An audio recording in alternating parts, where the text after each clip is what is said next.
Yung iba sa inyo guys, medyo um, nag-emo-emo din yung iba sa inyo kasi parang nawalan kayo dahil nga sa mga financial losses nyo, sabay nawala din yung ibang tao na sumusuporta sa inyo. Kumbaga parang nalaman nyo, I'm sensing kasi na yung iba sa inyo baka humihingi din kayo ng tulong sa ibang tao, no, para matulungan kayo na mabawi or makabawi, ganyan. But yung iba sa inyo tinalikuran kayo. So and kaya ko sinabi na nag-iimo-imo kasi parang bakit ganon, ba't walang gustong tumulong sa akin, hindi ba ako naging mabait na kaibigan, parang mga ganon.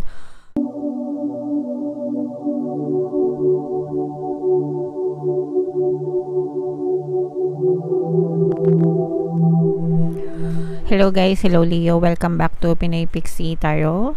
Ang pamagat ng ating episode for tonight is anong ganap sa buhay mo. So titingnan na natin yung mga ganap sa buhay nyo. Ito isang timeless reading guys para sa Leo, Sun, Moon, Rising, Sign, and Venus. Shuffle ko yung cards guys, hanapin ko yung energy ng Leo.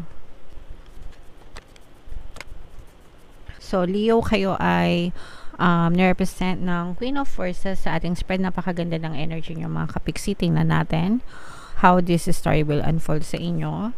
Ito yung combination guys ng positive and negative energy mga kapiksi.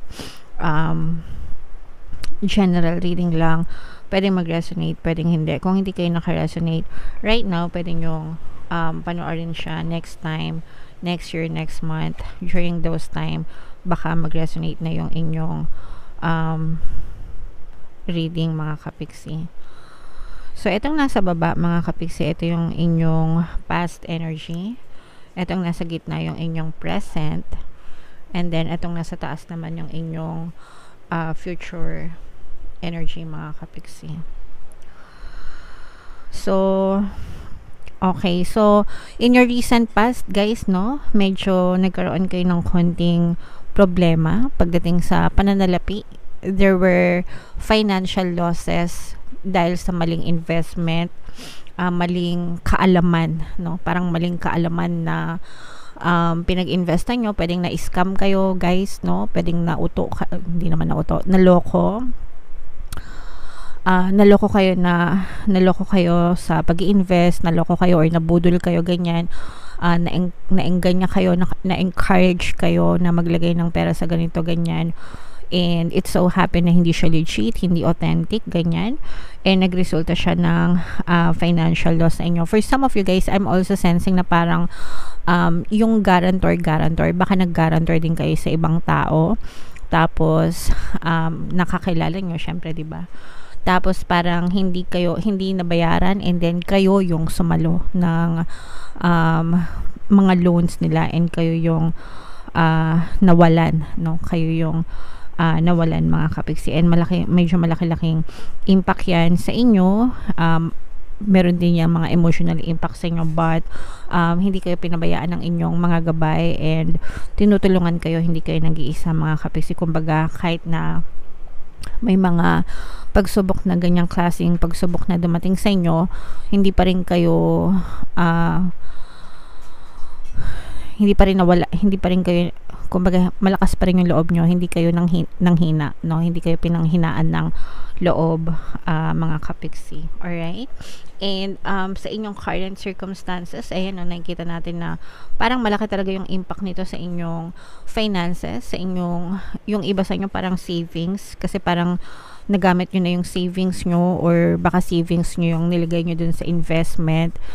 And but ang maganda dito is nandun kayo sa process of gaining it back, recovery, no? Naghahanap kayo ng ibang pamamaraan para bumalik yung mga nawala sa inyo. Pero parang nararamdaman ko rin na medyo natatakot na rin kayo. Parang nagkaroon ng trauma, no? And parang normal naman yun, kasi syempre parang lalo na kung malaki yung nawala sa inyo, parang ano siya, yun nga, trauma, na parang iniisip nyo na baka sa susunod ganun na naman, hindi na naman legit, mauto na naman kayo, or maloko na naman kayo. Guys, walang problema sa pag-invest, no? Ang Ang problema doon is kapag hindi nyo inaral at hindi nyo alam kung saan napupunta. At saka sometimes kasi masyado tayo nagtitiwala, lalo ng kaibigan natin, kakilala natin, di ba? Pero baka sila din kasi baka hindi rin nila alam kung ano yung pinapasok nila. So, sabay-sabay na lang kayo na nawawalan, di ba? Sabay-sabay na lang kayong nabibiktima. So, make sure na bago kayo umuo sa kanila, pinag-aaralan yung munang mabuti. But, yeah, ganun din sa present nyo guys, no? Kahit na may mga bagong offer, mga bagong invites, ganyan, wag kayong basta-basta oo lang ng oo. Make sure na pag-aralan yung mabuti. And ayan ako, naging lesson sa inyo talaga, no? Parang naging lesson sa inyo. Yung iba sa inyo guys, medyo nag-emo-emo din yung iba sa inyo kasi parang nawalan kayo dahil nga sa mga financial losses nyo, sabay nawala din yung ibang tao na sumusuporta sa inyo.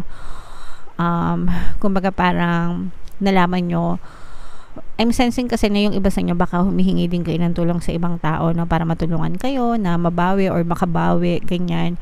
But yung iba sa inyo tinalikuran kayo. So and kaya ako sinabi na nag-iimo-imo kasi parang bakit ganon, ba't walang gustong tumulong sa akin, hindi ba ako naging mabait na kaibigan, parang mga ganon, na parang wala kang malapitan, walang makaintindi sa'yo. Tapos yung iba sa inyo parang nagkakaroon pa ng criticism, no? Parang imbis na tulungan ka, ang sinasabi pa nila sa'yo, ikaw kasi yung mga ganon. So lalo ka pang dinown, no? Down ka na nga, lalo ka pang dinown nila, ganyan. So may mga ganong hanash na sa buhay mo. But don't worry guys, no? Sabi ko nga sa inyo, makabawi din kayo. And okay na yun, at least nalaman nyo kung sino yung mga totoong tao na talagang concern sa inyo and handang tumulong sa inyo kahit ano pa yung ma-experience nyo sa buhay. Yung mga kapag ka mga ganyan, blessing yan kasi yung mga ganyang pagkakataon, I mean, blessing yan kasi nakikilala nyo talaga yung mga tunay na ugali ng mga kaibigan nyo, di ba? Alright, so yeah. Comment down below, Leo, no, if naka-resonate kayo dyan, if story nyo ba yan. Shuffle natin tong cards guys. Tingnan natin yung mga additional na messages para sa inyo. Habang sinashuffle ko to guys, no, panoorin nyo muna tong video natin regarding sa ating paano mag-manifest ng abundance video course. Kapiksi, sawa ka na ba sa mga struggles at hirap sa buhay mo? Masipag ka ba at masikap sa buhay ngunit hindi ka pa rin umaasenso? Ilang beses ka na bang nag-attempt magnegosyo at mag-invest pero palagi ka pa rin nalulugi? Sa pagkakataon na ito ay maaaring may subconscious beliefs ka na nagiging balakid sa iyong pag-unlad at pagyaman. Introducing, paano mag-manifest ng abundance video course. Dito ay matututunan mong ma-overcome ang mga balakid mo para tuluyan ka ng umunlad, umasenso, sumagana, maging matagumpay, successful at maswerte sa iyong kabuhayan, pera, trabaho, negosyo, salapi at kaperahan ng bonggang-bongga. Dali, mag-send na ng email sa pinoypixitaro@gmail.com at simulan na ang iyong pagyaman ngayon. Alright, so mag-avail na kayo ng course mga kapiksi. Sobrang ganda talaga niya ang course na yan.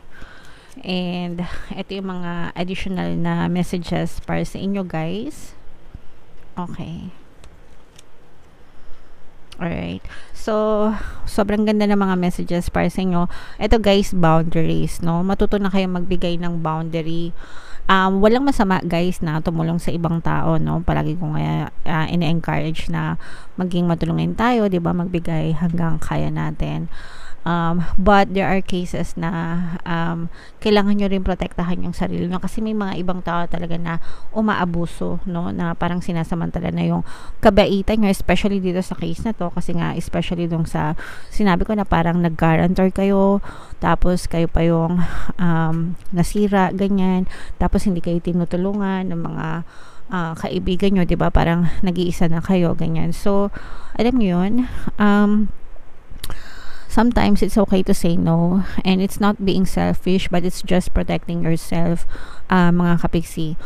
Alam niyo naman kung kailan talaga yung tulong na kailangan yung tumulong, 'di ba? But alam nyo rin, mararamdaman nyo rin kung minsan parang umaabuso na rin sila. So you have to learn to say no, not because ayaw mo silang tulungan, but because again, you need to protect yourself, mga kapiksi. Alright? Okay. And expect a miracle, guys, no? Sabi ko nga, mababago dun itong sitwasyon nyo, no, mga kapiksi. Magdasal lang, magsikap lang, and try to look at the positive side of everything, no? And always be grateful na at least kahit na may mga problema kayo, nakabangon pa rin kayo, nakasurvive pa rin kayo, and expect nyo na mababago din yung takbo ng buhay nyo, mga kapiksi. Just keep on praying, keep on persisting, no? And all is well, guys, no? Sabihin nyo lang, this too shall pass, lilipas din to. Comment down below, mga kapiksi, sa mga nakaka-resonate. And every day, in every way, my life is getting better and better. Comment down below, mga kapiksi, para talagang maramdaman nyo na unti-unting magiging ma-okay din yung takbo ng inyong pamumuhay.